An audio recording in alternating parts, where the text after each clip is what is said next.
Hello, everyone. It's great to have you all here. Today's session is called Building High-Performance Borderless Teams. This is probably one of the most important questions today that we can answer for both our teams as well as our companies. We're now almost a year into the great work-from-home revolution, and I would say probably more or less every company has figured out their remote work arrangements and situation.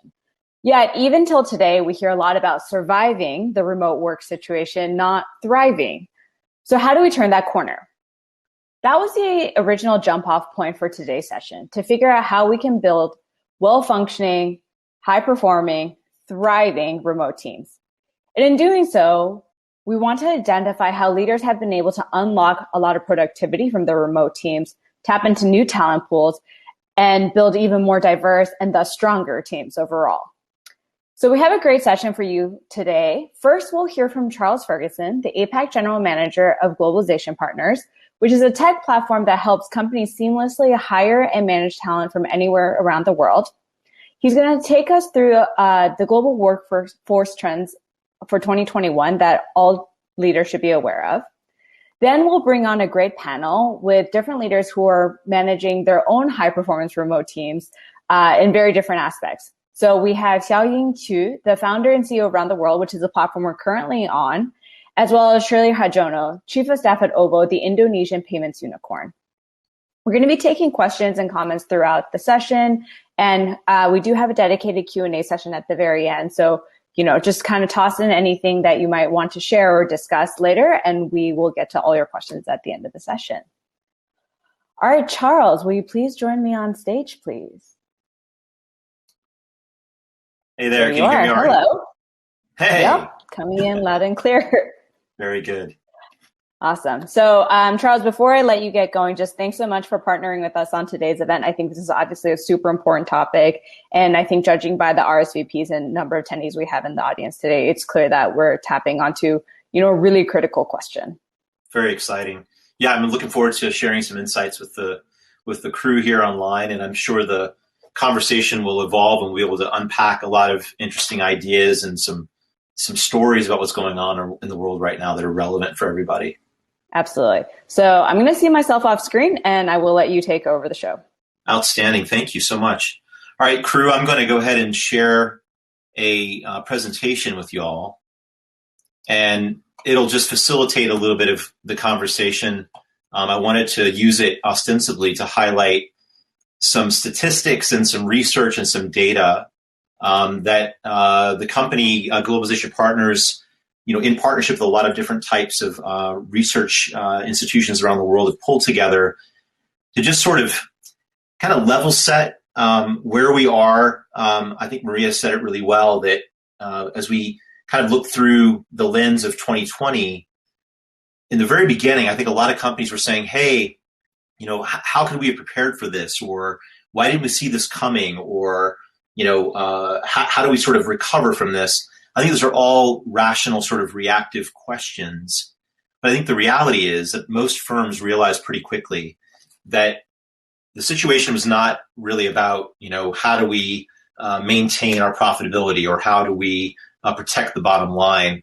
It really became a very human sort of reaction to what was going on. And I think that in that human sort of introspection, a lot of companies realized that they needed to take care of their folks. And a lot of companies realized that this was an introspective time to do some assessment and some planning. And really, it became kind of a survival scenario. Fast forward to now, the first quarter of 2021, and to Maria's point earlier, I think a lot of companies have ostensibly they've equalized on the whole idea of the reactive aspect. So how do we, get ourselves into a position where we can continue to operate?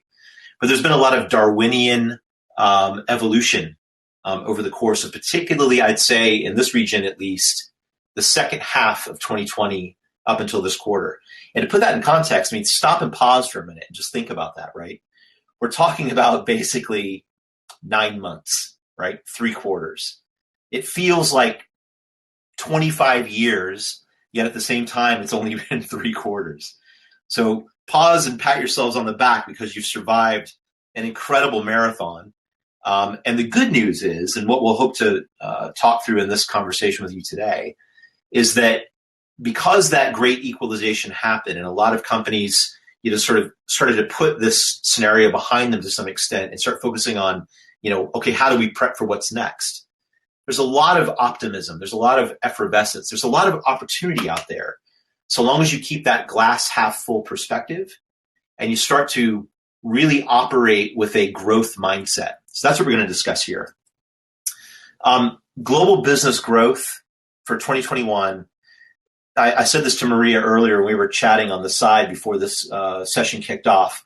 When you have a whole bunch of stuff on the table, and that's what kind of 2019 going into 2020, it seemed like the table was set, brimming with food, and we were ready to feast and go for it.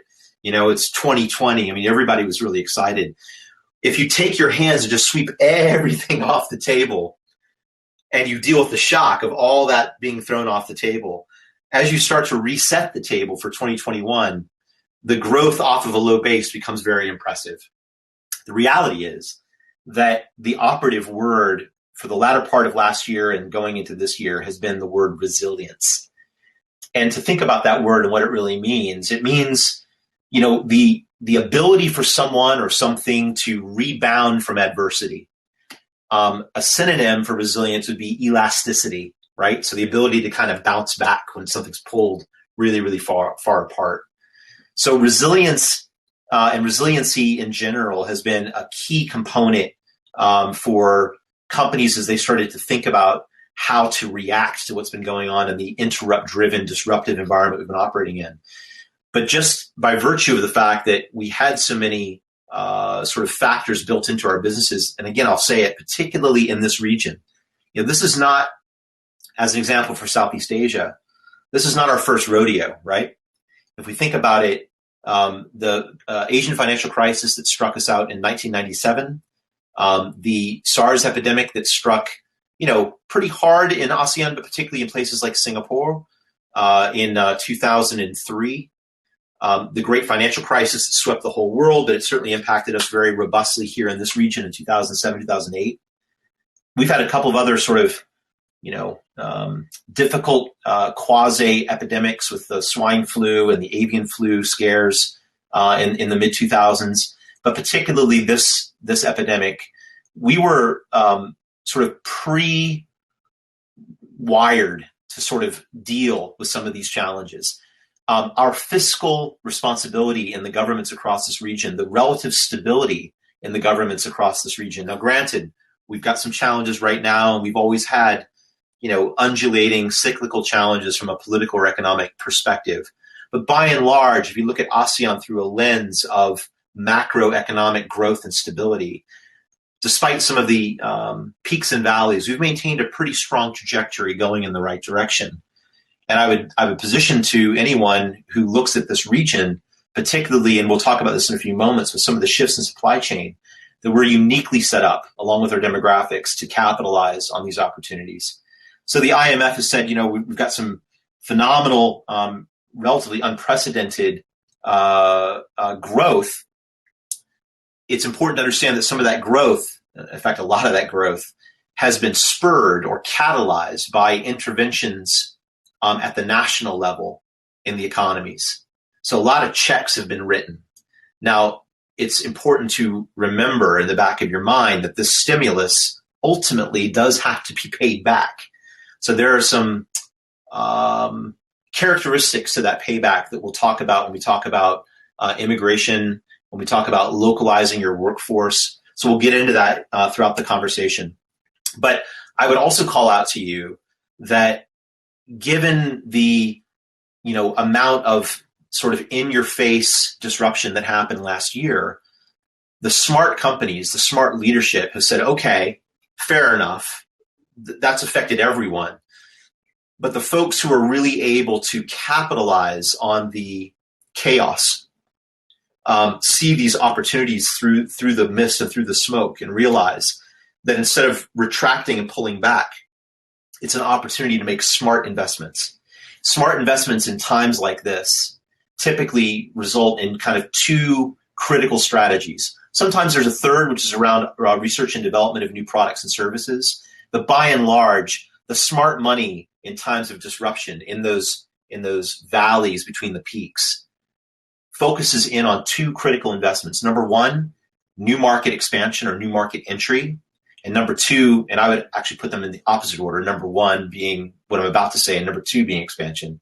Number one being talent acquisition, investing in incredibly valuable talent, regardless of where it is in the world, which we'll talk about as well through the course of this discussion today, is probably the singularly most important decision you can make as a leader in the marketplace.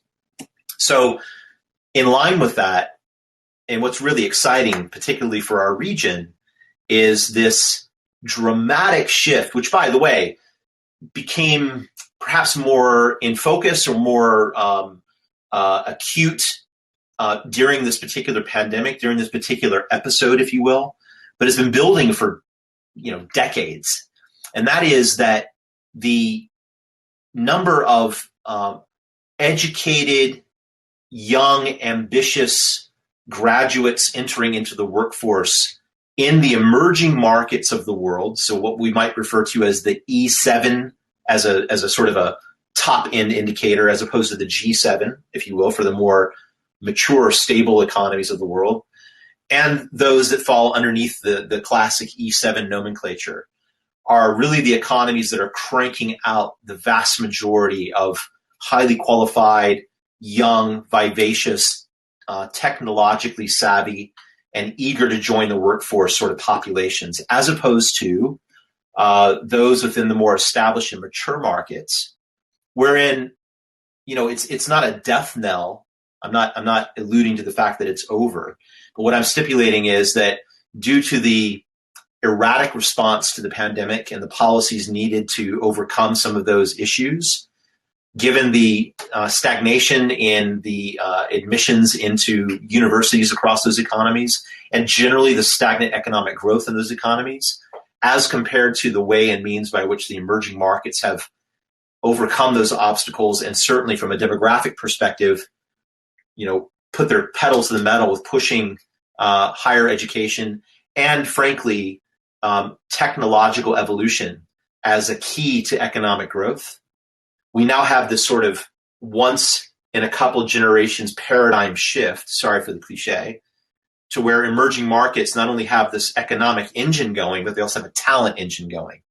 And any company in the world that wants to find the best available talent absolutely should look in-house and around themselves, but first and foremost, they should be looking outside of their immediate vicinity and in their periphery to find the best talent that's available. And here's a map that sort of outlines this in a very simplistic way.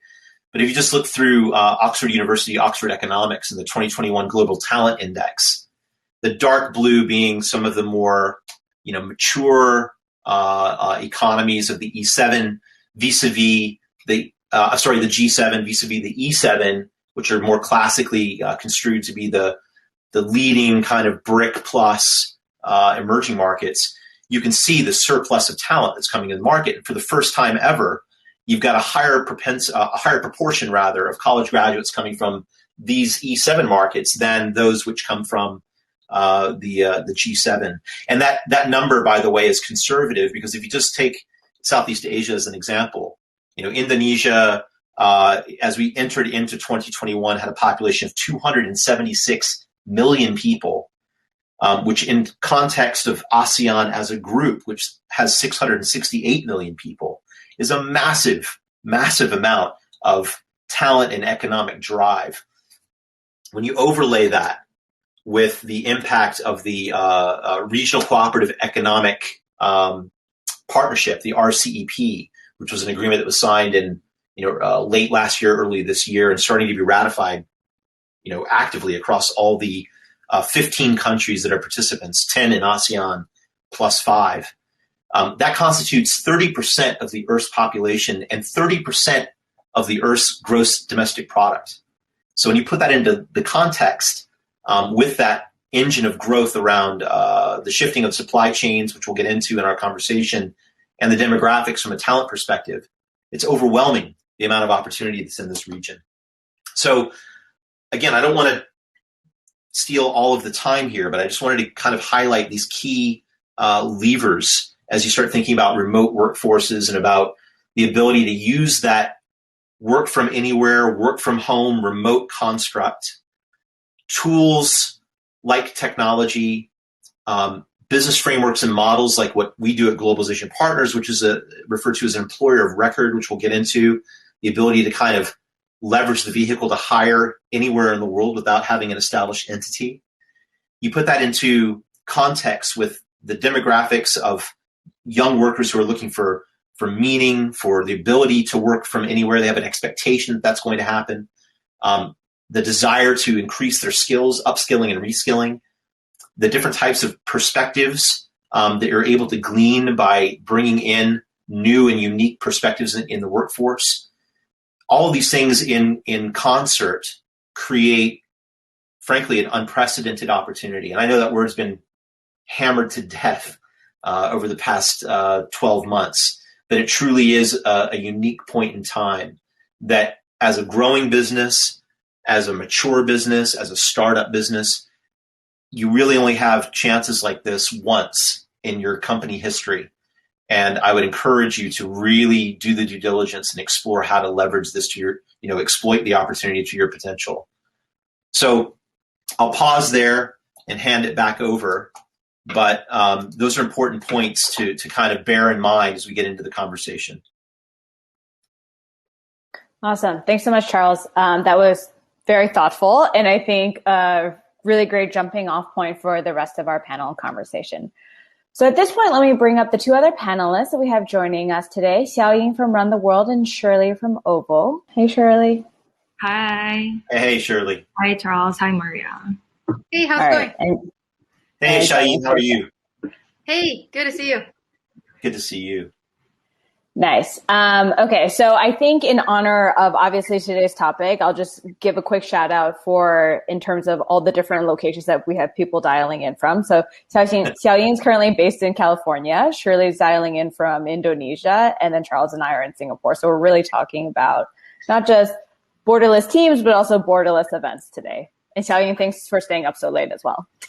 Absolutely. Thank you, I'm a Xiaoying. night owl. I'm excited. Awesome. Okay. So maybe Shirley and Xiaoying, if you guys can give a quick introduction to yourself, your company, and then kind of tell us about your remote working situation and how that's kind of shifted in the last year.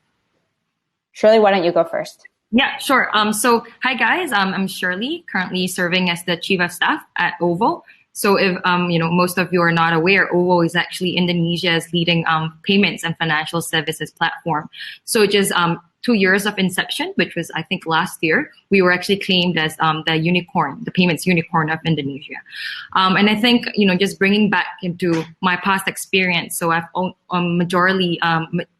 I've actually been spending my time in financial services, predominantly fintech, for the past 3.5 years. And I think what really brought the change towards, how we operate as a team during the pandemic was just something that was unimaginable. We are actually a team, obviously, we were talking to Xiaoyi earlier about being remote from the onset. We actually have a really big operations team just because we have a lot of merchants, offline merchants that we take care of, the sales team. So I would say that, even today, we do have, non-essential and essential teams that continues to actually operate online and offline. So I think the dynamics are really different, but we have been really grateful to be able to really, really adapt very fast in terms of the online strategies that we could adopt for the team. So I think which we will delve into later. So.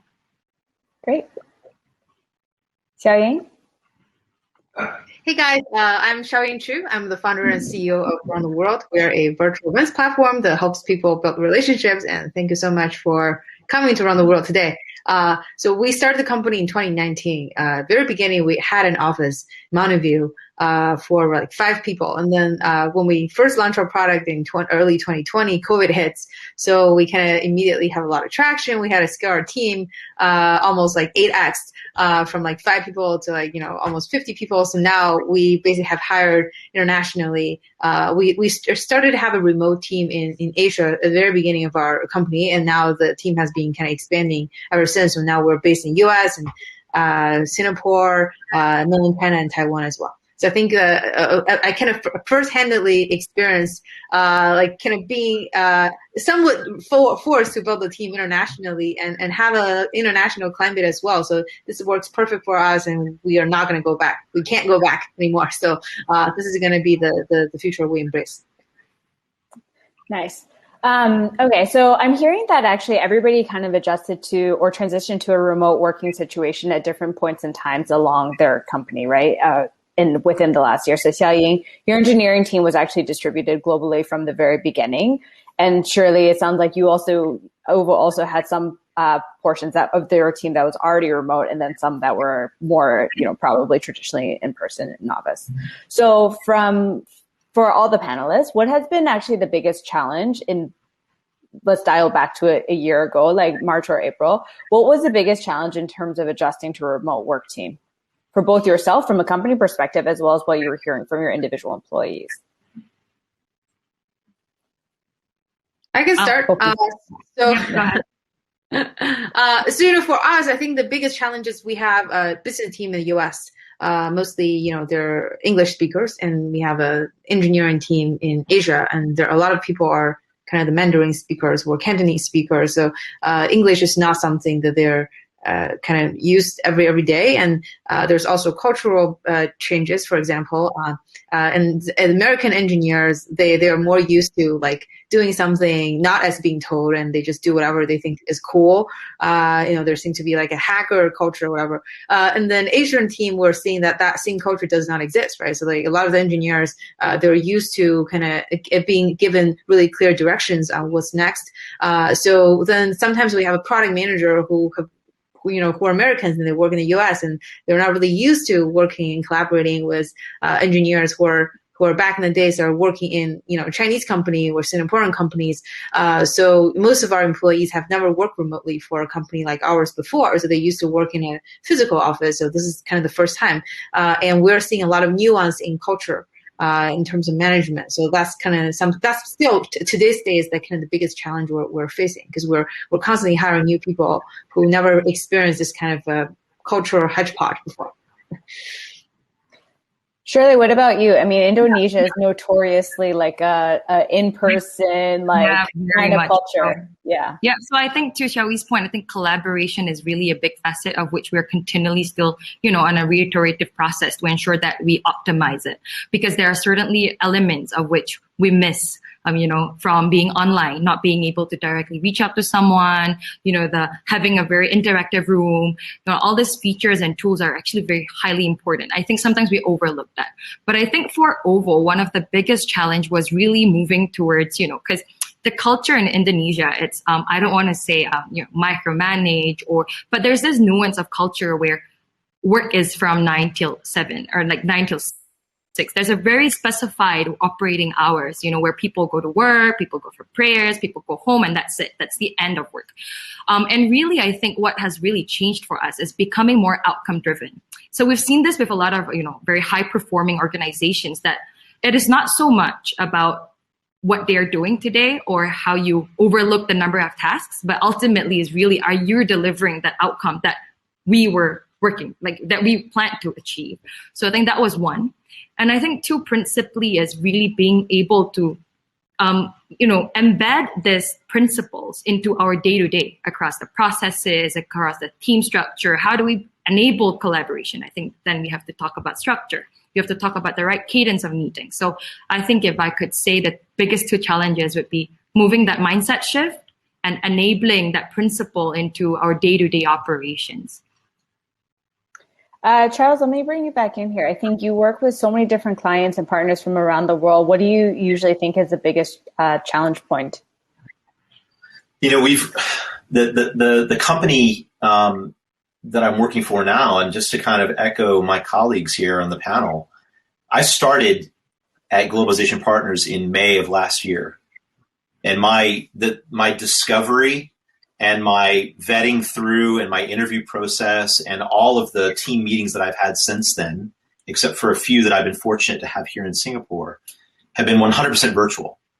Just to crystallize that, I never met my boss before, right? Ever. So, I mean, I have through this screen, right? But I've never I've never shaken her hand or given her a high five or anything of that nature, right? So it's fascinating. And when I put that in context of why that's interesting in the Asia Pac point of view, we've been operating in this region for almost a decade from a delivery perspective. So we've been, finding clients like what you just mentioned in the United States, in the Valley as an example, and help them to expand into Asia. And so my teams were in place here, executing against those mandates, onboarding the employees, providing the payroll process, ensuring the compliance, et cetera. When it comes to the organic growth of Asia Pacific as a region, we've just embarked on that journey over the past 10 months or so. So the team that I'm building right now, I'm literally drinking my own champagne, right? Because I'm telling my clients, hey, look, you bring us the talent and we'll help you onboard them, and we'll pay them. We'll make sure that they have great engagement and great process, et cetera. And I hang up the phone, and then I pick up the other phone and I'm calling and I'm saying, hey, we got to get this done, because we're doing it ourselves, right? So we're literally living the real model. I would say, you asked about, kind of specific challenges. I would say to you that, and I'm sure the ladies on the panel can kind of, echo this. We're finding, lack of access to information sometimes is a challenge, or social isolation. And when I say social isolation, I mean it's loneliness, but it's kind of, this is sort of a cliche phrase, but it's a loneliness. People are literally isolating themselves in a location, either at home or somewhere, and there's that challenge of a lack of feeling of belonging to a team that you really have to focus on. There are the distractions, both generally, trying to maintain focus, but also just distractions at home because we're working from home. And depending upon where you are, I mean, think about it. Some folks have the luxury of a large place, or they have a home office, et cetera. But in places like Jakarta or Hong Kong or Tokyo, and in some instances here across Singapore, space is constrained, and there's a lot of people living in the house, and you can't have the dedicated space and sort of focus that you require to do your best work. So you're having to overcome that in addition to the normal challenges that being remote, brings to bear. And by the way, I mean, not everybody's got the same level of infrastructure, right? So there are connectivity issues and all these other scenarios. Having said all that, it's not to say that there aren't a lot of pluses to those, a lot of pros to those cons. And I'm sure we can unpack that as we go through the conversation. But, the clients by and large are just really grappling with how to identify that talent, how to really assess the fitness of that individual from a characteristics point of view, not necessarily from a competency point of view, but from a cultural, to use that cliche, cultural fit, right? How do they fit? And how to maintain engagement in that remote construct where, again, you might not have ever met this person physically. So those are some of the things that I hear from my clients. And by the way, some things that, they don't keep me awake at night, but I certainly wake up thinking about them, Okay, so I'm going to break down, I think, today's topic into two parts. So one is definitely the high performing part, and then the second one is the borderless team part, right? So let's first go tackle the high performing aspect. And Shirley, actually, you've kind of touched upon this already. So for you all in your individual organizations, how do you manage and track productivity and keep your people outcome focused? And then, so if you can get as tangible as possible in terms of specific outcomes and frameworks that you're using and tracking against, I think that'd be really helpful for everybody dialed in. Shirley, do you want to start, please? Yeah, sure. So I think what we've adopted is, it's a really well known, right? It's the OKR process. And I must say that even with 3 years of inception, it is still a really big learning process, because especially with COVID-19, people are like, what, goals? Are you really telling me like I have to anchor on goals? And it's really hard to be able to build that literacy for the teams, because people are like, hey, look, I'm working like 24 hours. Like, are you really telling me to map against the performance? And I think so I think one is being able to be really adaptive in terms of what you're trying to achieve as a company. And normally it's a very quarterly cadence, right? But with COVID-19, I must say, with all the changes and the market dynamics, with changes with shareholders' appetite, you have to changes like maybe monthly, and it's okay. I think flexibility is really important, and really driving that literacy to the teams to mention that, hey, look, guys, this may change. However, what this means is that, we're going to work towards this goal. And I think bringing them towards this one united goal is just so important.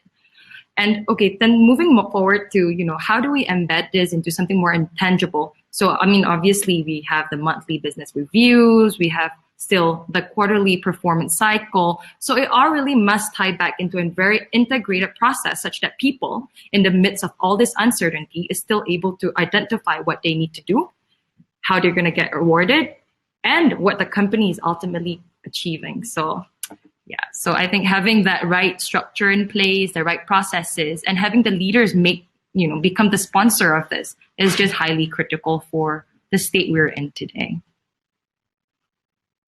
Increase the frequency of your check-ins. Yeah, so, sorry, can you hear me? Yeah. Yep. Okay, cool. Yeah, so I guess for us, I really, I love your point, by the way, Shirley. So, for us, we're starting to try OKR, but, we're a much smaller company. We have around less than 50 people. So, sometimes we find that we're not at the stage where, everybody's goal can be crystallized. And quantifiably measured. So for us, I think the challenge we're facing right now that we're trying to kind of enforce performances is more around the past, where we kind of divide the team into certain task forces, and we make sure that, it's kind of like a well-functioned team. So back in the day, we had an engineering team. They talk to engineers, and PM team talk to PM, and designer team talk to designer. We're not trying to consolidate hey, here's a workforce that has designer, engineers, and PMs around this particular task force, and here's the goal. And then they enable themselves kind of break into smaller cubicles, and they can whatever smaller circles, and they can kind of figure out things themselves, and they can feel free to schedule meeting within their own time frame for the team. We find that is kind of work better because most of the time it's really hard to schedule an entire team to do stand up. So we're trying to do that. The other thing we use is a lot of asynchronous communication, things like a Loom, for example. They can replace a lot of meetings, or things like a stand-up. There's a bot called Stand-Uply, so we use that to kind of replace some of the meetings. So we're trying that to make sure the information get passed quickly. We also have something that we established where, we don't really need to have a formal review process. Whenever people have something to share, they can just post it, or send a Loom, and people can kind of request a review immediately. So then we can kind of increase the productivity. The biggest challenge we're facing is preventing people from making a lot of impact is the ability to align with everybody, and then having a dedicated meeting to make that alignment. So we're trying to figure out ways, but we don't need that dedicated meeting. Either we can have alignment with fewer people, or trying to use a format that is not synchronized meeting to reach that alignment. Okay. Yeah. So and then Charles, I just want to get back to you. Yeah. Go ahead. Oh no, go ahead. I was going to say we're doing a similar approach from a framework perspective using OKRs as opposed to the more classic key performance indicator type approach. And just to put that into context, it's OKRs are typically deployed into organizations that are obviously focused on fast dynamic growth, and you're throwing these. Remember back in the day, you would call it BOHAG, these big, hairy, audacious goal type things, right? So you're throwing these crazy ideas out there, but then it's how do you take that down and crystallize by making it tangible and making it extremely specific. So become the market leader in our industry. Okay, how are you going to do that? Well, we need to record $100 million of revenue by Q2. We need to increase our staff capacity by 45%. We need to increase our market cap sufficiently enough to be included in the S&P 500. Being very, very specific and measurable. It's a fine line between the KPI and the OKR, but the point is that if you don't bring those things out to the fore and communicate them across the entire organization and then cascade them down to every level of the organization. Again, not to put hierarchy into the mix. It's not that one is higher than another. It's all about the system and the productivity of the system. At the end of the day, regardless of how you frame it, KPI, OKR, MBO, the classic, right? However you do it, it's all got to be based on one specific framework, and that framework is called company values. So if you don't have a very strong and well-defined sense of self as an organization, your purpose, why you're there, why you exist, then your measurements are pointless, because at the end of the day, you're going to fail. If you haven't got clearly defined goals, clearly defined values, a mission and vision for the firm, and you've hired your staff to align to that so that the culture has a higher, potential of success, then your objectives and your results are not going to match the longevity that's required to attain them.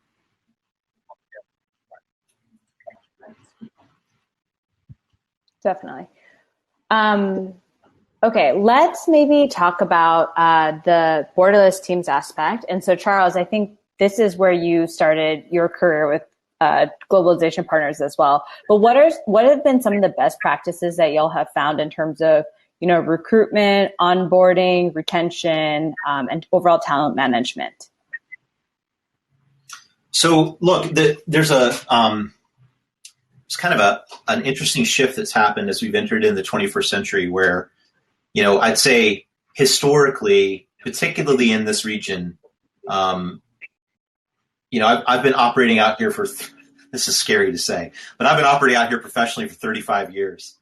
And I can tell you that in my experience, a lot of companies, even in the more dynamic economies in the region, do operate from a more conservative or more traditional approach. Now, granted, everyone on this forum and everyone that's attending today are probably coming from more dynamic or technology leading types of businesses, but the types of companies that kind of maintain the growth and the engine behind the scenes, the professional services businesses, the infrastructure companies, et cetera, they would have a little bit more of a more classic perspective of what constitutes talent spotting.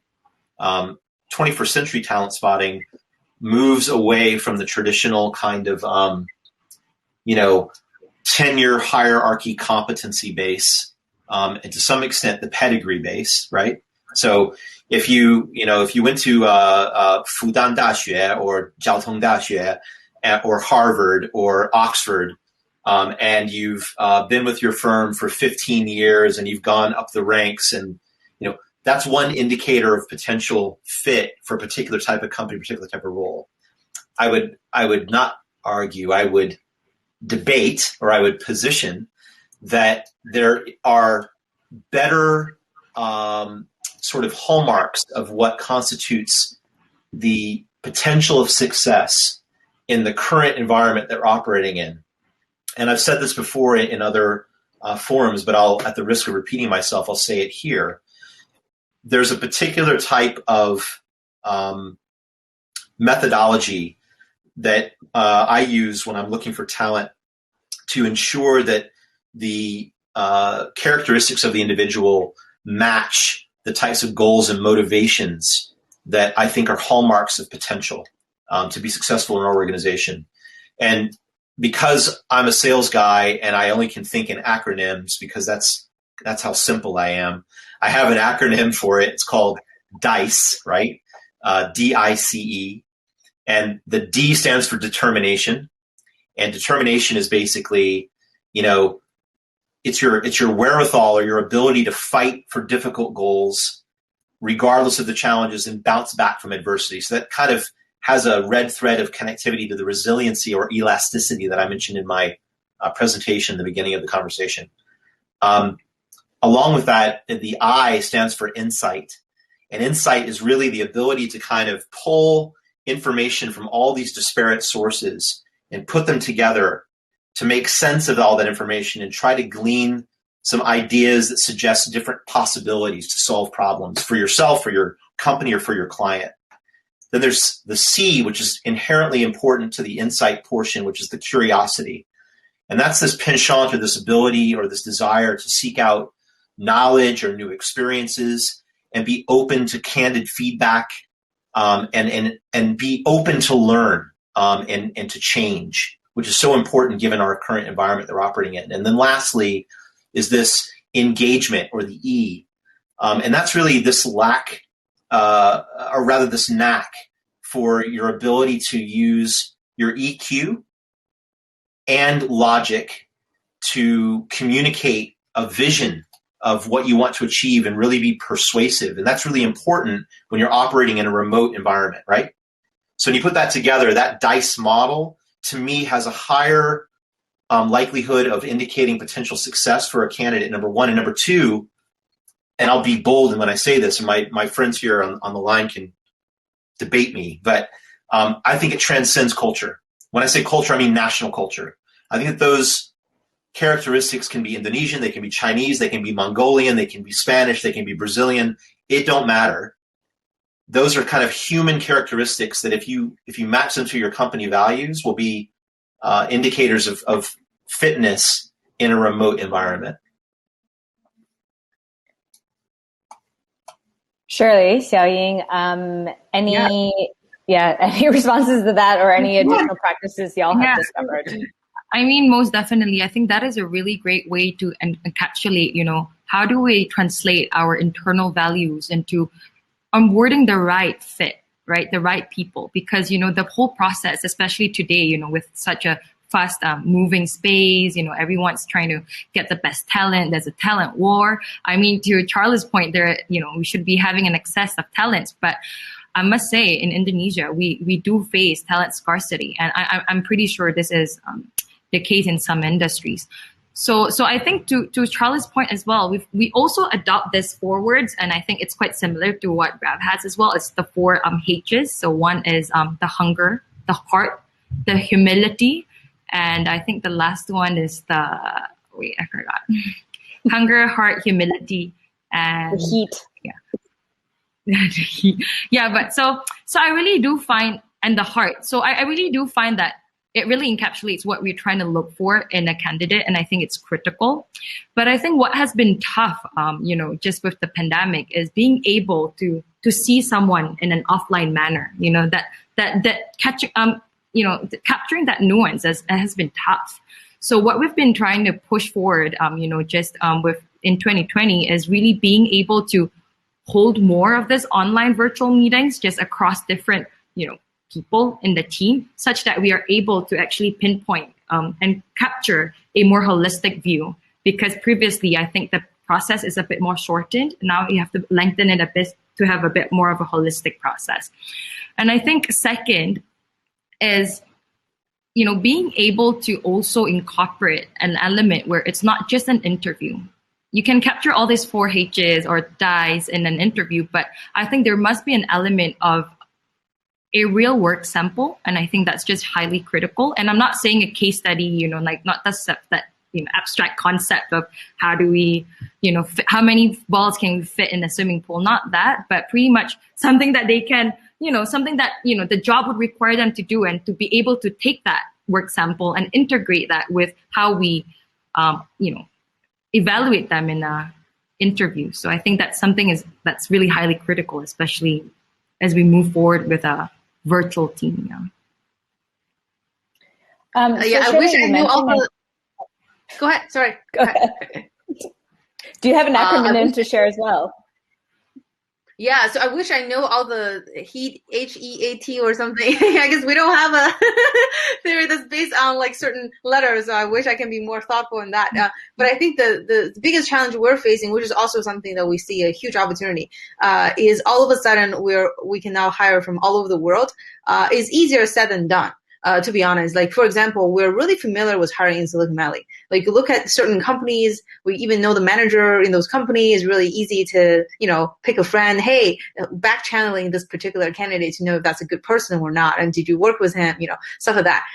And when it comes to really hiring in a fundamentally different country, there's a lot of challenges. For example, we are funded by Andreessen Horowitz, and Silicon Valley, I guess, is a pretty well-known VC. It helps us a lot when it comes to hiring. But when it comes to hiring in mainland China, nobody has ever heard about the VC. So the branding from that aspect was not as much. And then we kind of need to figure out new stories to be told that are kind of more aligned with what the what people in that country wants to hear.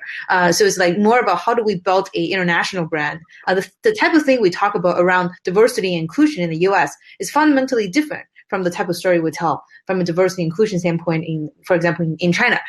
So then we need to figure out what are the story we should be telling, what is the channel we should be, advocating, and then how do we make sure we build trust to hire somebody in a fundamentally different culture where when we ask them questions like, tell me about a time when you have to, challenge somebody.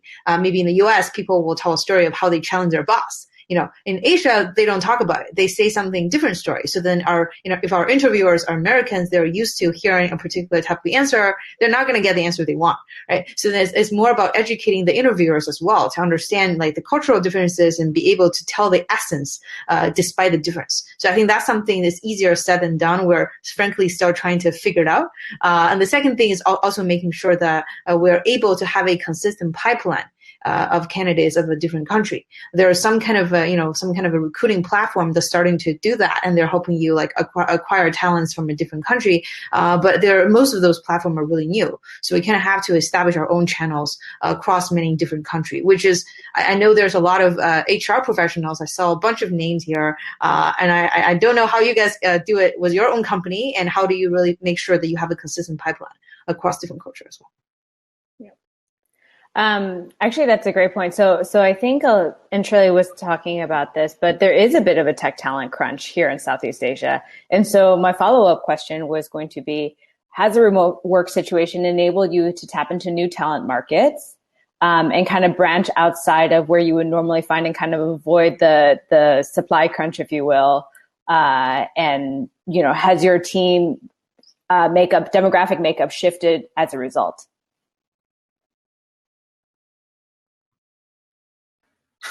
So we are, so I guess there's definitely a supply. So it's good to hear that there's a supply crunch in Asia, but, traditionally we've been hiring in the US. Now we'll go all hands in deck, in Asia. We find, Taiwan, for example, to be like a extremely great opportunity. There's a lot of really highly, I guess maybe I should have mentioned that. You guys are not going to steal my candidates. But we find like Taiwan has, they don't have that many, like, for example, they don't have as many startups as like regions like mainland China. And then the cost has been like really good. And there's a lot of great talent. And then they don't have as many great opportunities. They're really ambitious people. So like we kind of find our hub.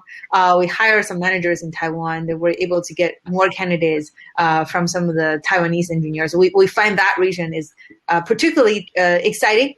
We kind of like that's one of our most important channels right now. So we're actively developing new countries through some kind of a key we call the super connector of that particular region to try to tap into channels in that market.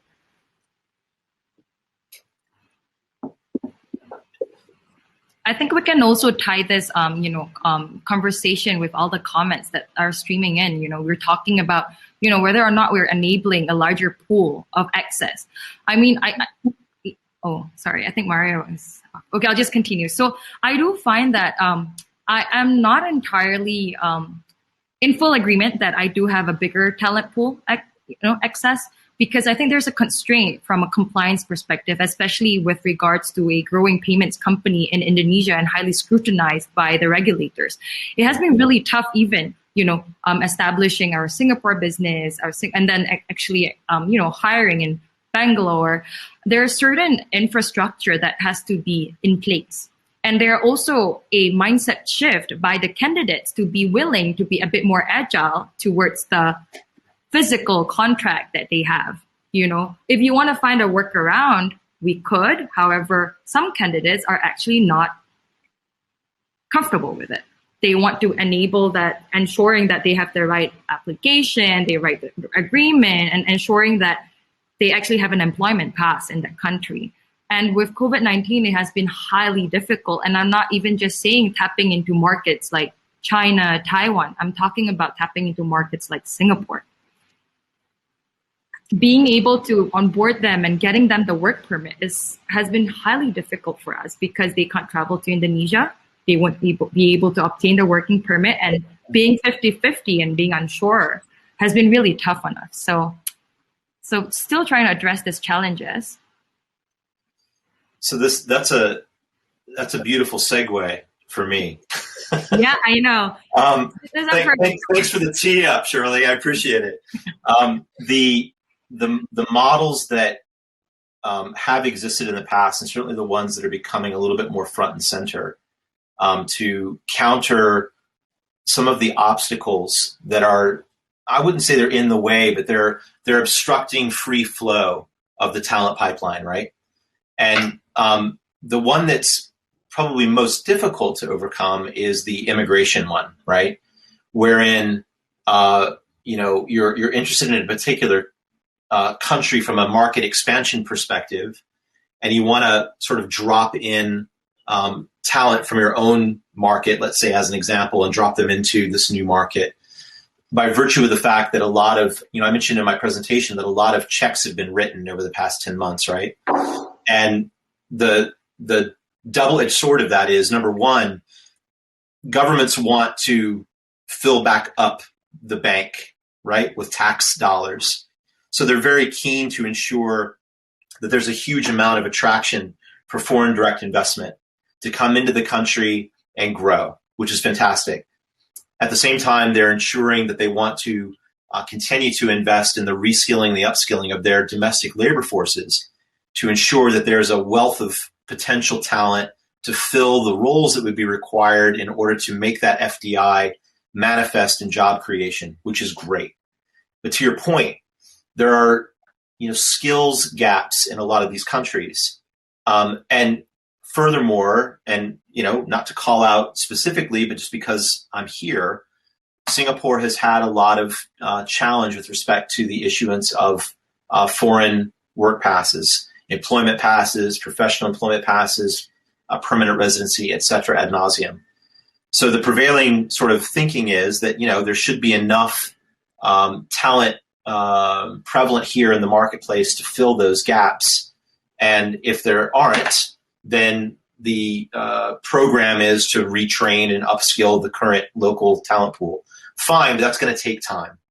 So as those gaps become exposed, what our model has made possible for companies for the past decade has been this ability to find talent anywhere in the world and hire that talent compliantly in a local market in a full employee capacity. So the way we've organized and designed our employment agreements, they're compliant to the local market and they're back-to-back, so that they become literally an employee of your firm, but they're employed legally on the ground through Globalization Partners as an employer of record, right? So we're on the hook for the compliance.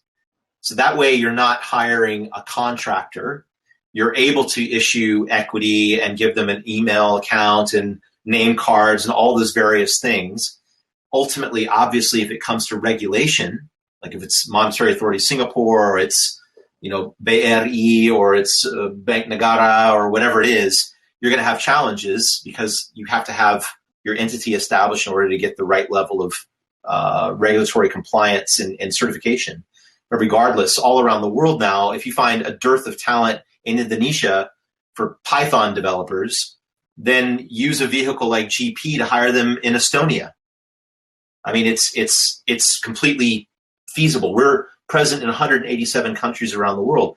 And to Xiaoyin's comment earlier, there are these incredibly powerful tools out there now that allow you to aggregate across multiple sites to find the talent. I think both of you said something that really resonates with me, and I'm sure with everyone on the line. Always be hiring. Always be hiring. Always be interviewing. Always be nurturing. Always be finding candidates because you're going to grow. Might not be today. It could be in a couple of months, but you should always be having those conversations. And you should be absolutely fact-checking and background screening every single candidate just as you would if they were in person, even if they're remote. That's absolutely critical. And I would suggest to you as well, we don't do this, but I'm just saying as a successful practice, spend the money and do some assessments. You know what I mean? Some of these, I wouldn't necessarily say, you need to do like Myers-Briggs type indicator stuff, but, fingerprint for success or one of these sort of motivating culture fit type assessments. spend the money and do it. Don't forget the cost of making a bad hire. It's going to be infinitely more than the nominal fee you're going to spend to do an assessment of a candidate to fit. Great. Okay, so I should apologize because it looks like my internet connection is going in and out, but I'm back, hopefully, on my mobile hotspot. Sorry. All right, so time check. We are almost at time. And actually, I think the good news is, Charles, you just answered both Emily Stort's as well as Tom Bolgan's questions about regulatory issues and being able to, I think, quickly and efficiently hire in countries that you may not have an actual legal entity in. So if there are any other questions from the audience, please do get them in. But I would just ask the panelists, I think, one last thing, which is simply, what are some of the best things that you've picked up throughout this remote work experience that you're definitely keep embedded in your overall goals and talent framework moving forward, even if everything goes back to normal tomorrow? Xiaoying?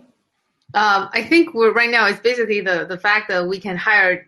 So we keep the same job description and we just try to hire as many different regions as we can until we find the right candidate. That's something we're going to do.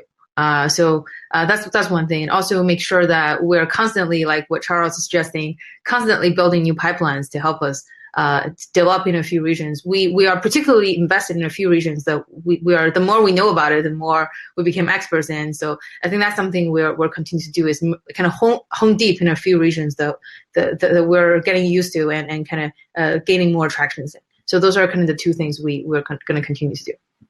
Okay. So like removal of geographic limitations and continuing with like this global search for talent, if you will. Yeah, by default, all our roles is always going to be internationally available. And I guess there are obviously some teams are more used to, like, their most members, other members are in the US, where other members are in Asia. And then when we pick the final candidate, the region may be one thing we consider, but we'll never say, hey, we'll only hire in a particular region from now on. We always hire internationally by default. If we see somebody that's really, really good and they're in a different time zone, we ask ourselves, hey, like, the trade-off versus this guy's amazing, but then he's from a different region. Can we accept that or not? But by default, we always assume that they're going to be internationally available. Cool. Shirley? Yeah, I think on the other end of the spectrum, because, online teams have been, quite pretty new for us in 2020. I think there are some elements of which we would like to keep like a hybrid, because we do see that beneficial side of things, right? Being able to have higher productivity, being able for people to focus on their well-being, to balance that role at home and at work. I think there are really, really big tangible benefits that we're looking into. I think that's one. I think second is really, I think we have shifted. I think just something, we've always been very business driven. Right. I think the pandemic and 2020 and online teams have enabled us to also incorporate, I think, not just resilience, but empathy. So I think that's something that we have to adapt as a core value, not just in recruitment, but in retaining key talents, and enabling to build that high performing teams. I think we need a new value. So I think that's empathy. Yeah. So I think those are the two things. Nice. Charles, any parting words for our guests? Yeah, look, I'm gonna echo exactly what you just said, Shirley. I think that at the end of the day, all the things that have happened all around the world, we do need to realize that, it's easy to get kind of wrapped up and caught up in your own kind of challenges and your own screen that you're looking at every day and all those different types of things. But this has been a human experience, and we have to remember that everyone's got their own baggage they've got to deal with. And you need to be respectful of that, and give people, the opportunity and the space to communicate, and be available and be present for your teams. I think that's absolutely critical. So you summed it up perfectly in that one word, which is empathy. Awesome. And on that note, I think we'll conclude today's session. Thank you so much to all the speakers for I think passing along your insights and sharing your own experiences. Lots of great frameworks and honestly acronyms that were tossed out today. And of course, thank you to the audience at home for tuning in. I've hoped you've all picked up a few tips and tricks for yourself. I know I have.